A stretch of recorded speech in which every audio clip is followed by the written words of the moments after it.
Semoga semuanya sehat ya. Sebelum kita belajar, mari kita berdoa terlebih dahulu. Berdoa, mulai. Selesai. Hari ini bersama Bu Nida, kita semua akan belajar mata pelajaran Bahasa Indonesia kelas 11. Setelah kemarin kita belajar tentang pengertian teks cerpen, struktur teks cerpen, hari ini kita akan belajar tentang kaidah kebahasaan teks cerpen. Kaidah kebahasaan teks cerpen.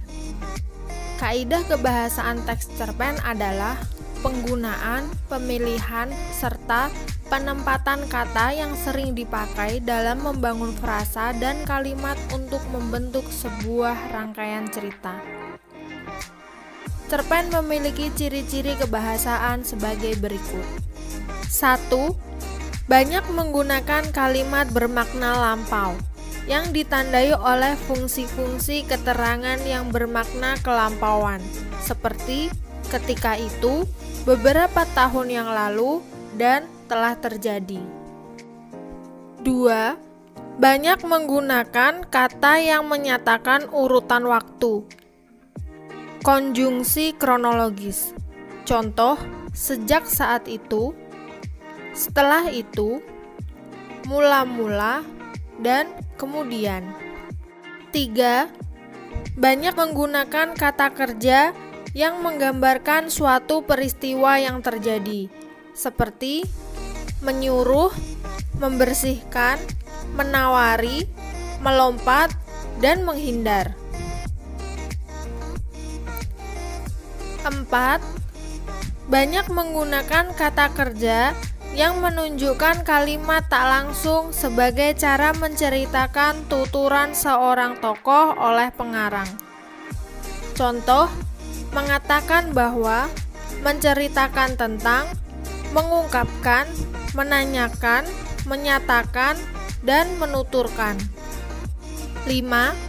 Banyak menggunakan kata kerja yang menyatakan sesuatu yang dipikirkan atau dirasakan oleh tokoh.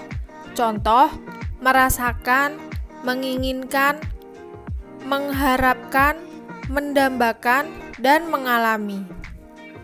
6. Menggunakan banyak dialog. Hal ini ditunjukkan oleh tanda petik ganda dan kata kerja yang menunjukkan tuturan langsung. Contoh, Alam berkata, "Jangan diam saja, segera temui orang itu." 7.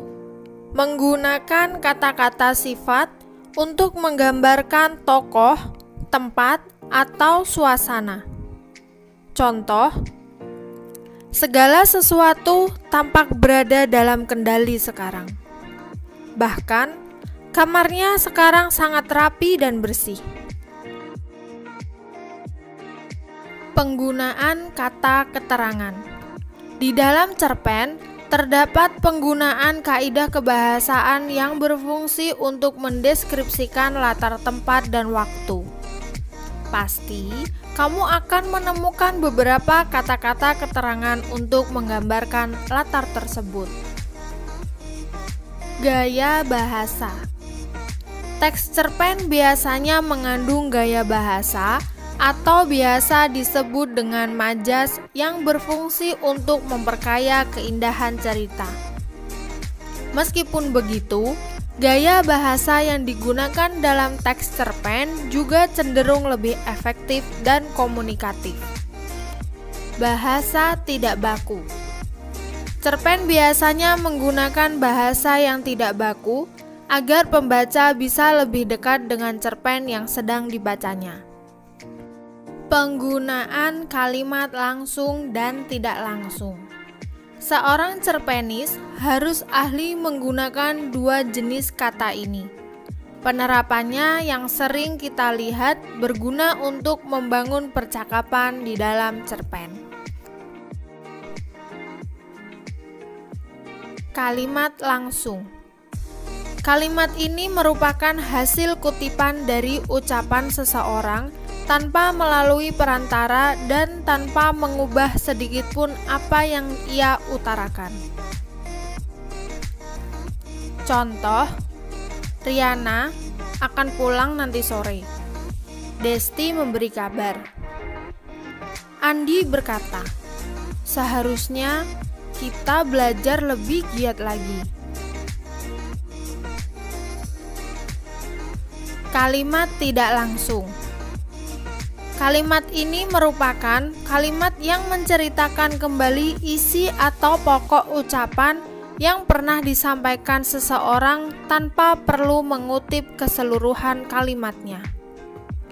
Contoh, aku pernah mendengar Aisyah bercerita bahwa sebenarnya ia tidak terlalu senang dengan kabar perjodohan yang diatur oleh orang tuanya. Itulah pembahasan materi hari ini. Jika ada yang ingin kalian sampaikan, bisa kalian sampaikan di grup WhatsApp kelas atau di kolom komentar di bawah ini. Sebelum kita akhiri belajar kali ini, mari kita berdoa terlebih dahulu. Berdoa mulai. Berdoa selesai. Sekian dulu belajar hari ini. Terima kasih atas perhatiannya. Mohon maaf apabila ada kekurangan dalam penyampaian materi. Tetap semangat, jaga kesehatan, jangan malas belajar, gapailah cita-cita kalian. Wassalamualaikum warahmatullahi wabarakatuh.